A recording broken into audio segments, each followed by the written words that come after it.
నమస్తే. శ్రీ మాత్రే నమః. శ్రీ గురుభ్యో నమః. అయితే మనకి యోగాలు అనేది మనం తరచూ వింటుంటాం కదా. అంటే రాజయోగము, మహారాజయోగము, గజయోగము, ఇట్లాగా యోగాలు మనకి జ్యోతిష శాస్త్రంలో చాలా రకాలున్నాయి. అంటే బృహత్ పరాశర జ్యోతిష శాస్త్రంలో చూసుకున్నా, లేదా అంటే పరాశర జ్యోతిష శాస్త్రంలో చూసుకున్నా, మనకి మొత్తంగా 70 రకాల యోగాల గురించి ప్రస్తావించడం జరిగింది. అయితే ఈ బృహత్ పరాశర శాస్త్రంలో ఈ యోగాలు అనేవట ఎలా ఉంటాయంటే, పూర్వజనం శరప్ అర్ధయ అంటే గత జన్మ శాపాల వల్ల, పుణ్యాల వల్ల ఈ యోగాలనేవి కలుగుతాయి అనేది మన జ్యోతిష శాస్త్రంలో చెప్పబడింది. అయితే ఇవి ఈ బృహత్ పరాశర శాస్త్రంలో ఈ 70 రకాల యోగాలు ఎలా వస్తాయి అంటే, వివరంగా విశ్లేషణ చేసుకుంటే కనుక, ప్రస్తుత జన్మలో జన్మించిన వ్యక్తికి, అంటే గత జన్మలో ఉండే పాపపుణ్యాలు కానీ, కర్మలు కానీ, ఈ జన్మలో మనకి సంతానం లేకుండా కానీ, లేదా శాపాల వల్ల, అంటే గత జన్మలో శాపాలు కావచ్చు, కర్మలు కావచ్చు, పాపాలు కావచ్చు, వాటిని బట్టి ఈ జన్మలో మనకి ఈ రాసుల విశ్లేషణ, లేదా అంటే నిర్ణయము, లేదా అంటే ఈ గ్రహాల నిర్ణయము, గ్రహాల కదలికలు, అవి అన్నీ వ్యక్తిగతంగా ఆయా వ్యక్తి యొక్క జన్మతః వచ్చినవి, వాటిని బట్టి ఈ రాసులు పనిచేస్తాయి. ఉదాహరణకు శుక్రుడు ఒక జాతకుడికి యోగించవచ్చు, అదే శుక్రుడు మరొక జాతకుడికి భేదించవచ్చు, అంటే చెడు చేయవచ్చు. అంత మాత్రం చేత శుక్రుడు చెడ్డవాడనో, లేకపోతే శనీశ్వరుడు మంచివాడనో ఇట్లాగని కాదు. అక్కడ ఆ గ్రహము ఆ జాతకుడి యొక్క గత జన్మ దీన్ని బట్టి పరివర్తన చెందుతుందన్నమాట. అయితే వీటిని బట్టి కనుక మనం చూసుకున్నట్టయితే, అసలు ఏంటి ఎవరెవరి శాపాల వల్ల అనేది కనుక చూస్తే, గత జన్మలో తండ్రి శాపానికి చాలా జాగ్రత్తగా వినండి. గత జన్మలో తండ్రి యొక్క శాపానికి 11 యోగాలు వస్తాయట. తరువాత తల్లి యొక్క శాపానికి 13 యోగాలు వస్తాయట. తరువాత సోదర సోదరి వీరి యొక్క శాపానికి 13 యోగాలు వస్తాయి. తర్వాత మేనమామ శాపానికి 4 యోగాలు వస్తాయి. బ్రాహ్మణుడు లేదా పూజారి యొక్క శాపానికి 7 యోగాలు కలుగుతాయి. తరువాత భార్య, భర్తకు మళ్ళా చెప్పలేదు, భార్య జీవిత భాగస్వామి యొక్క శాపానికి 11 యోగాలు వస్తాయట. అంటే గత జన్మలో దుష్టాత్మ శాపాన్ని వివరించేవి 9 యోగాలు. ఈ యోగాలు అనేవి ప్రప్రధానంగా దేని మీద చూపిస్తాయి అంటే కనుక, సంతానం మీద, ఆరోగ్యం మీద చూపిస్తాయి. ఈ రెండిటి మీద ఈ యోగాల ప్రభావం పడుతూ ఉంటుంది. ధనము మీద, మిగతా వాటి మీద వేరే అంశాలు. ఈ శాపాలు అనేవి చాలా మంది దీర్ఘకాలికంగా అనారోగ్యం పడుతూ ఉంటారు. మాటికి అనారోగ్యాలు, ఆపరేషన్లు, బాగోకపోవడము, ఇంట్లో బాగోకపోవడము, సంతానం లేకపోవడము, అంటే ఇన్ని రకాల కష్టాలు. అంటే కష్టాలు 2 రకాలే, కానీ ఈ కష్టాలలో అంటే సంతానం లేకపోవడము, తరువాత ఈ రకంగా భార్యాభర్తల మధ్య అన్యోన్యత లేకపోవడము, ఎక్కువగా వ్యాధి పీడితం జరిగేది గత జన్మ యొక్క శాపాల వల్ల ఈ అంశాలను మనం అనుభవిస్తున్నాం అన్నమాట. అయితే దానిలో భాగంగానే ఇప్పుడు మనం ప్రస్తావించుకునేది శని రాహు కలయిక వల్ల, ఆ కలయికని పిశాచ యోగము అంటారు. పిశాచ యోగము అంటే అదేదో పిశాచాలు భూతాలు అని కాదక్కడ. ఈ యోగం పేరు పిశాచ యోగము, అంటే ఎక్కువ కర్మను అనుభవించే యోగం అన్నమాట. ఇది రాహు శని యొక్క కలయికలు ఈ ప్రతి ఒక్క జాతకుడికి ఏ స్థానంలో జరగబోతోందో ఆ స్థానంలోనే ఎక్కువగా పీడించబడతాడు. దాన్ని వివరంగా ఇప్పుడు మనం తెలుసుకుందాము. అయితే ఖగోళ శాస్త్రంలో మనకి ఈ గ్రహాలు కదలికలు జరగడము, రాసుల్లోకి మారడము, ఒకేసారి కొన్ని గ్రహాలు పరివర్తనం అంటే ఒకే ఏక గీతలో ఉంటూ ఉండడము. ఇప్పుడు మనకి శివరాత్రికి అదే జరగబోతోంది. ఒక్కొక్కసారి 3 గ్రహాలు ఒకే గీతలో సరళ రేఖలో వస్తాయి, కొన్ని 5 వస్తాయి, కొన్ని ఒకేసారి 7 గ్రహాలు వస్తుంటాయి. ఇలాగా మనకి ఖగోళ శాస్త్రంలో వింత వింతలు జరుగుతూ ఉంటాయి. ఈ జరిగే వింతలు మనిషి యొక్క జీవితం మీద ఎట్లాంటి ప్రభావం అంటే దేశం మీద పడుతుంది, దాంతో పాటుగా నేచర్ మీద పడుతుంది, జంతువుల మీద పడుతుంది. కానీ అవన్నీ మనకి వదిలేసుకుని మన మీద ఎట్లా పడుతోంది అనేది మాత్రమే మనం పరిగణలోకి తీసుకుని విపరీతంగా బాధపడుతూ ఉంటాం అనమాట. దేశ ఆర్థిక పరిస్థితి మీద పడినా అది మన మీద పడినట్టే కదా. అంటే అది అంతగా పట్టించుకోము. మన ఇంట్లో మనకేం జరుగుతోంది అనే బాధతోనే ఎక్కువగా మదన పడుతూ ఉంటాము. అయితే ఈ అంశంలో భాగంగానే ఈ శని రాహువుల యొక్క కలయిక ఇప్పుడు జరగబోతోంది. జ్యోతిష శాస్త్ర ప్రకారంగా ఒక రాశిలో నుంచి మరొక రాశిలోకి వెళ్ళడానికి ఒక్కొక్క గ్రహానికి కొంత సమయము ఏర్పడుతుందన్నమాట. అయితే ఈ సమయంలో అన్ని గ్రహాలకి అన్ని రాశులకి చుట్టడానికి మరికొంత సమయం ఏర్పడుతుంది. అంటే కొన్ని 30 సంవత్సరాలు తీసుకుంటే, కొన్ని 100 సంవత్సరాలు తీసుకుంటాయి, కొన్ని 17 సంవత్సరాలు, కొన్ని 19 సంవత్సరాలు. అంటే వాటి యొక్క గమనాన్ని బట్టి అన్ని రాశుల్ని చుట్టాలి కాబట్టి అంత సమయాన్ని తీసుకుంటున్నాయి అన్నమాట. అయితే ఇప్పుడు మనం ప్రస్తావించుకునేది 30 ఏళ్ల తర్వాత మళ్ళా ఇప్పుడు మీన రాశిలోకి మార్చి 29వ తారీఖున శని రాహు యొక్క అయితే ఈ శని రాహు యొక్క సంయోగము మనకి రాబోయే కాలంలో మార్చి 29లో ఈ మీనరాశిలో జరుగుతోంది. అయితే ఈ రాశిలో జరిగినప్పుడు అందరి మీద ఎలాంటి ప్రభావం ఉంటుంది అంటే కొన్ని రాశులకు విశేషమైన మంచి ఫలితాలు ఇస్తూ ఉండడం. అంటే ఆ రాశుల్లో ఎవరు అంటే మిథున రాశి వాళ్ళు, తర్వాత ధనస్సు రాశి వాళ్ళు, తరువాత కుంభరాశి వాళ్ళు, ఈ ముగ్గురికి విశేషమైన ఫలితాలు అంటే మిథునము, ధనస్సు, కుంభరాశి వాళ్ళకి విశేషమైన ఫలితాలను ఇస్తున్నాడు. అయితే మిగతా వాళ్ళకి ఎలా ఇస్తున్నాడు అంటే కనుక మిశ్రమ ఫలితాలను ఇస్తూ దాంతో పాటుగా అన్ని రంగాల వాళ్లకు ఎలా ఉండబోతోంది అనే అంశాన్ని ఈ శని రాహు యొక్క కలయికను మనము ఈ సంయోగాన్ని పిశాచ యోగము అంటారనమాట. కాబట్టి అది ఎలాంటి ప్రభావాన్ని ఇస్తోంది అనే అంశంలో భాగంగా ముందుగా అయితే ఈ కలయికలను ఉద్యోగం వాళ్ళకి, విద్య, ఉద్యోగము, వ్యాపారము ఇలాంటి వాళ్ళకి ఎలాంటి ఫలితాలు ఇవ్వబోతోంది. తదుపరి రాశి వృషభ రాశి. ఈ వృషభ రాశి వారికి ఈ శని రాహు కలయిక వల్ల, ఈ పిశాచ యోగం వల్ల ఎట్లాంటి ఫలితాలు వస్తున్నాయి అంటే కనుక విద్యార్థులకు మాత్రము ఇది చాలా టఫ్ టైము, టెస్ట్ టైం కూడా. అంటే వీళ్ళకి పరీక్షా సమయం అనమాట. వీళ్ళు ఏది చేసినా చాలా కష్టపడాలి, కష్టపడితేనే కానీ ఫలితం రాదు. అది జ్ఞాపక శక్తి మీద పడుతుంది. కొంతమందికి అయితే చదువులు మధ్యలోనే ఆపివేయవలసిన పరిస్థితి, కొంతమందికి అన్ని రిజెక్ట్ అవ్వడము, ఫెయిల్ అవ్వడము, ఇలాంటి పరిస్థితులు గోచరిస్తున్నాయి విద్యార్థులకి. అయినప్పటికీ మీరు నిరాశ చెందకుండా మీ పట్టుదలతో కనుక సాధించుకున్నట్టయితే ఎటువంటి ప్రయత్నమైనా సక్సెస్ అయ్యే అవకాశం కనబడుతోంది. అయితే ఉద్యోగస్తులకు చూసినట్టయితే స్థిరత్వం ఉంటుంది, కానీ కొత్త అవకాశాలు రావడం మాత్రం తక్కువ.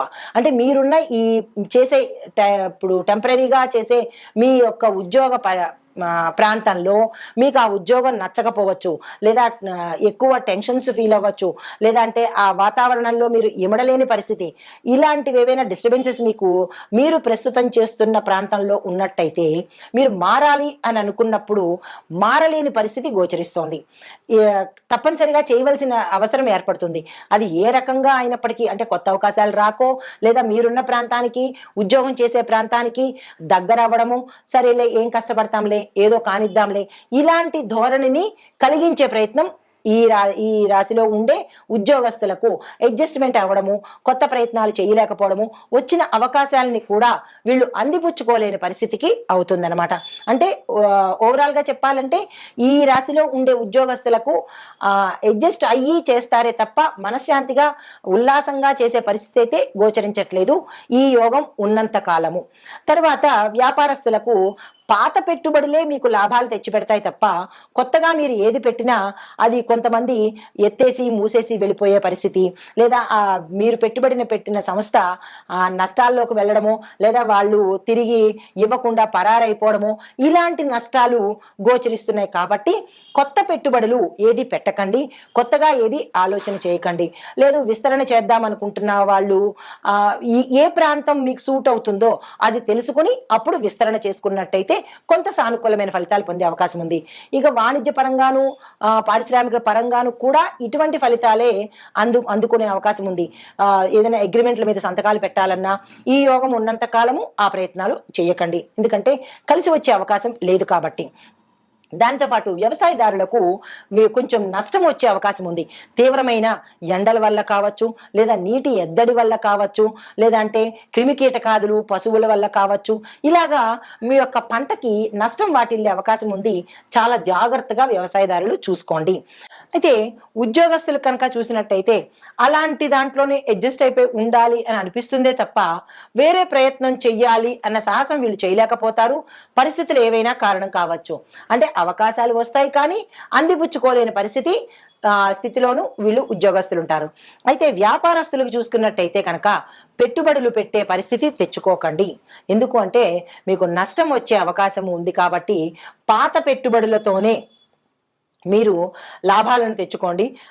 కొత్తగా ఏదైనా ప్రయత్నం చేయాలన్నా ఈ సంవత్సరం అయితే చేయకండి. ఎందుకంటే మీరు పెట్టుబడులు పెడతారు కానీ ఆ పెట్టినతను దివాళా తీసేయడమో లేదా పరారైపోవడమో ఇలాంటి పరిస్థితుల్లో మీరు వెళ్ళి అడిగేందుకు అవకాశం ఉండదు, వాళ్ళు ఇచ్చే ప్రయత్నం కూడా చెయ్యరు. కాబట్టి ఎటువంటి పెట్టుబడుల ప్రయత్నాలు చేయకండి, ఎక్స్పాన్షన్కి వెళ్ళకండి, కొత్త వ్యాపారాలు స్థాపించకండి. అయితే కుటుంబ పరంగా చూసినట్టయితే కుటుంబ సభ్యులతో చిన్న చిన్న విభేదాలు రావడము, కుటుంబ పరంగా ఇబ్బందులు పడ్డము, కుటుంబంలో చిరాకులు రావడము, దీంతో పాటుగా అంటే సంతాన పరంగా కావచ్చు, కుటుంబంలో భార్యాభర్తల మధ్య కావచ్చు, లేదంటే కుటుంబంలో ఉన్న పెద్దవాళ్ళ ద్వారా కావచ్చు, చుట్టుపక్కల వాళ్ళ ద్వారా, బంధుమిత్రుల ద్వారా, ఇలాగ కుటుంబం ఎలా ఉంటుందంటే గీర్గారం అన్నట్టు ఎప్పుడు ఈశ్వరం అన్నట్టుగా ఉండే పరిస్థితి ఈ కుటుంబంలో కనబడుతోంది. తర్వాత ఆరోగ్యం పట్ల కనుక చూసినట్టయితే అన్ని అనారోగ్య సమస్యలే గోచరిస్తుంటాయి వీళ్ళకి. మాటమాటికి అనారోగ్య సమస్యలు, మాటమాటికి పడిపోవడాలు, లేదంటే మాటమాటికి దెబ్బలు తగలడాలు, ఇలాంటివన్నీ ప్రతిసారి అంటే ఎలా ఉంటుందంటే ఎప్పుడు ఏడుస్తూ ఉన్నట్టే ఉంటుంది కానీ సంతోషంగా ఉన్నాము అనే పరిస్థితి అయితే ఈ రాశిలో ఉండే వాళ్ళకి ఆరోగ్యం పట్ల కావచ్చు, సమస్యల పట్ల కావచ్చు, కుటుంబం పట్ల కావచ్చు, ఏ పని చేసినా అడ్డంకు రావడము, దగ్గర దాకా వచ్చి దూరం అయిపోవడము, ఇలాంటివన్నీ ఈ రాశిలో ఉండే వాళ్ళకి గోచరిస్తున్నాయి. అయితే సినిమా పరిశ్రమ వాళ్ళకి, రాజకీయ రంగంలో వాళ్ళకి, ఇలా ఎవరికి చూసుకున్నా ఈ సమయంలో అస్సలు కలిసి వచ్చే పరిస్థితి కనిపించట్లేదు. అయితే దీనికి పరిహారం ఏమిటి అంటే కనుక గోచార రీత్యా ఈ వ్యవహారాలు ఉన్నాయి కాబట్టి గోచార రీత్యా చెప్పే పరిహారాలు ఏంటంటే కనుక మీరు నవగ్రహ ఆలయ దర్శనం చేసుకొని అక్కడ శనీశ్వరుడికి, రాహువుకి మంత్రజపం చేసుకోండి. మీ అంతటి మీరే రాహు గాయత్రి ఉంటుంది, రాహు మంత్రం ఉంటుంది, శనేశ్వరుడి మంత్రం ఉంటుంది. అవి మీరు ఎవరి చేత చేయించుకోలేని స్థితి మీకు ఉంటే కనుక అలా పరిహారం చేసుకోండి, ప్రదక్షిణాలు చేసుకోండి. దాన ధర్మాలు యథాశక్తి దాన ధర్మాలు చేసుకున్నట్టయితే కొంత ఉపశమనం కలిగి ఆ తీవ్రతను తట్టుకునే అవకాశం కలుగుతుందన్నమాట. ఇది ఈ రాశి వారికి చెప్పదగిన శని రాహు సంయోగం వల్ల పిశాచ యోగము ఎలాంటి ఫలితాలు ఇస్తుంది అనేది గోచార రీత్యా చెప్పడం జరిగింది. పరిహారాలు చూద్దాము. అంటే ఇప్పుడు మనము శని రాహుకి సంబంధించిన ఈ సంయోగంలో ఎట్లాంటి పరిహారాలు చేసుకోవాలి, ఓవరాల్ గా అందరూ కలిపి ఎవరెవరికి ఎలాంటి పరిహారాలు చేసుకోవాలి అనేది సంపూర్ణ విశ్లేషణ ఇస్తాను. ముందుగా మొదటిది, శనిదేవుడికి దోష నివారణ కోసము ప్రతి శనివారము శనిదేవుడికి నువ్వుల నూనె దీపాన్ని వెలిగించడం మీకు మేలు చేస్తుంది. ఈ పరిహారాలు చాలా జాగ్రత్తగా వినండి, 1-2 సార్లు వినండి, తప్పులేదు, లేదా రాసుకోండి, చాలా మంచిది. ఈ పరిహారాలు మీకు ప్రత్యేకంగా చెబుతున్నాను. తర్వాత నెంబర్ 2, రాహుదోషం నివారణ కోసము దుర్గామాతను తప్పనిసరిగా పూజ చేయండి, ఆలయ దర్శనం చేసుకోండి.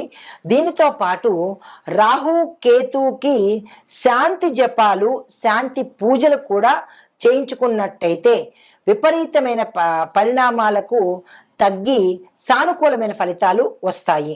నెంబర్ 3, ఆర్థిక స్థిరత్వం కోసము ఎవరైతే ఆర్థికం స్థిరంగా లేదు, డబ్బులు ఖర్చు అయిపోతున్నాయి, అలాంటి వాళ్లకు లక్ష్మీదేవి పూజ చేసి ప్రతి శుక్రవారము గోధుమను దానంగా ఇవ్వండి. నెంబర్ 4, ఆరోగ్య సమస్యలతో ఈ 12 రాసుల వాళ్ళు ఎవరైతే ఇబ్బంది పడుతున్నారో హనుమంతుడికి ఆలయ దర్శనం చేసుకుని హనుమాన్ చాలీసాను తప్పనిసరిగా పఠించడం నేర్చుకోండి. రాదు, కుదరదు అని అనుకుంటే పరిణామాలు అనుభవించవలసిందే. దాన్ని తగ్గించుకునే ప్రయత్నం చెయ్యాలి అంటే తప్పనిసరిగా నేర్చుకోండి. మీ నోటితో మీరు పలకండి, వినడం కాదు, పలకాలి. దాంతోపాటు శనివారం నాడు మునుగు పుష్పాలతో పూజ చేస్తే కనుక మంచి ఫలితాలను ఇస్తాడు. శనీశ్వరుడు ఆంజనేయ స్వామికి పూజ చేస్తే కనుక తప్పనిసరిగా మంచి ఫలితాలు ఇస్తారు. నేను చదవను, నాకు రాదు, నాకు టైం లేదు అనుకుంటే అది మీ ఇష్టము, చెప్పడం వరకే మా బాధ్యత. తర్వాత నెంబర్ 5, కుటుంబ సౌఖ్యం ఎవరికైతే లేదో వారు చేయవలసిన పరిహారము, ఇంట్లో తులసి మొక్కను పెంచండి. ప్రతి సోమవారము శివాభిషేకం చేయండి, శివుణ్ణి అర్చించండి. చాలా చిన్న పరిహారాలు. 6వ పరిహారము, విద్యార్థులకు చెప్పదగిన పరిహారం ఏంటంటే సరస్వతి అమ్మవారిని, గణపతిని తప్పనిసరిగా బుధవారము పూజించండి. దానితో పాటు ప్రతి గురువారము హనుమంతుడి ఆలయాన్ని దర్శించండి. అందరూ చెప్పేది మంగళవారం నాడు హనుమంతుడి దగ్గరికి వెళ్ళండి, హనుమంతుడి ఆలయానికి అంటారు. కానీ విద్యార్థులు మాత్రము గురువారం నాడు మాత్రమే హనుమంతుడి ఆలయ దర్శనం చేసి ప్రదక్షిణలు చేసి స్వామివారికి మీ యొక్క ఆటంకాన్ని తప్పనిసరిగా చెప్పుకోండి. తరువాత 7వ పరిహారము, ఉద్యోగస్తులకు వ్యాపార అభివృద్ధికి ఎవరైతే కోరుకుంటున్నారో, ఇందాక మనం అనుకున్నట్టుగా ఉద్యోగస్తులకు బాగులేదు, వ్యాపారాల అభివృద్ధి లేవు అని అనుకున్న వాళ్ళు విఘ్నేశ్వరుణ్ణి తప్పనిసరిగా పూజించండి ప్రతిరోజు. దీనికి ఒక రోజంటూ లేదు, ప్రతిరోజు వినాయకుడిని పూజించడంతో పాటు ప్రతి మంగళవారము గణపతి పూజ చేసుకోండి. గణపతి పూజ బుధవారం నాడే అంటారు చాలా మంది. అయితే కొంతమంది ఎవరైతే బాధపడుతున్నారో వాళ్ళు ప్రతిరోజు చేసుకోండి. కుదరని పక్షంలో ప్రతి మంగళవారము తప్పనిసరిగా గణపతికి గరికమాలను సమర్పించి ఆ స్వామికి ఇష్టమైన బెల్లాన్ని నైవేద్యంగా పెట్టండి. ఇంకా అరటిపళ్ళు, చెరుకు పెడతాము అనుకున్న వాళ్ళు మీ శక్తి కొద్దీ అటువంటి నైవేద్యాలు పెట్టుకోండి. మాకు ఆ శక్తి లేదు అని అనుకున్న వాళ్ళు అధమపక్షం బెల్లాన్నైనా సరే నైవేద్యంగా పెట్టండి. ఈ 7 పరిహారాలు ఈ 12 రాసుల వాళ్ళు తప్పనిసరిగా చేసుకోండి. చేసుకున్నట్టయితే ఈ శని రాహు యొక్క సంయోగంలో, ఈ పిశాచ యోగంలో బాధలు పడకుండా సంతోషంగా ఉండేందుకు ఏ యోగాన్ని ఎవ్వరూ తప్పించలేరు. ప్రతి యోగము అనుభవించి తీరవలసిందే. కాబట్టి జాతకరీత్యా మన దోషాలను అనుభవించాలి తప్ప స్కిప్ చేసుకునే అవకాశము మనకి ఆ భగవంతుడు ఇవ్వలేదు. ఈ పరిహారాలు తప్పనిసరిగా పాటించుకోండి. మంచి కర్మను చేసే ప్రయత్నం తప్పనిసరిగా చేయండి. నమస్తే.